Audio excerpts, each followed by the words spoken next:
In the same neighborhood lived two couples whose marriages began around the same time. The first couple were Mr. and Mrs. Daniel. Daniel was a hard-working banker, while his wife, Linda, owned a small fashion boutique. Both of them earned good money. However, Linda had a firm belief.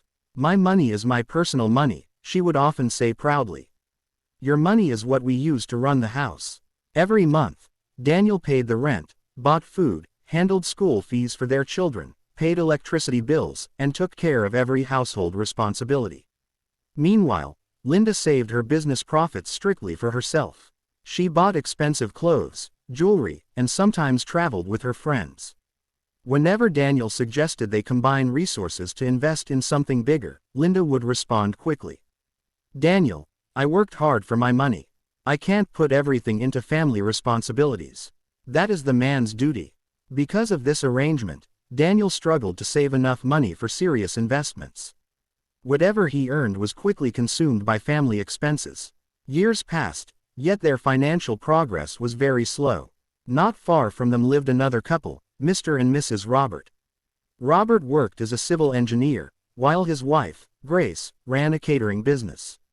They were not as wealthy as Daniel and Linda in the beginning, but they had a different mindset. From the early days of their marriage, Grace told her husband something important. "Robert, we are partners. Your success is my success, and my success is your success. Let us build together." Every month, they sat down together to plan their finances. They combined part of their incomes, paid family expenses, and invested the rest. Sometimes they bought small pieces of land.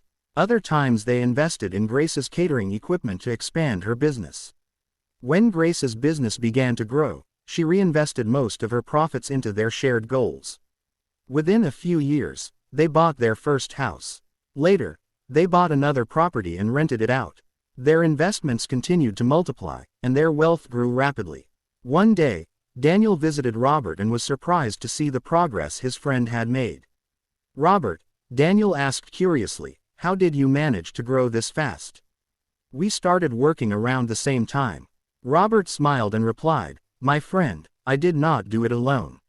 My wife and I build everything together. When two people push in the same direction, the load becomes lighter."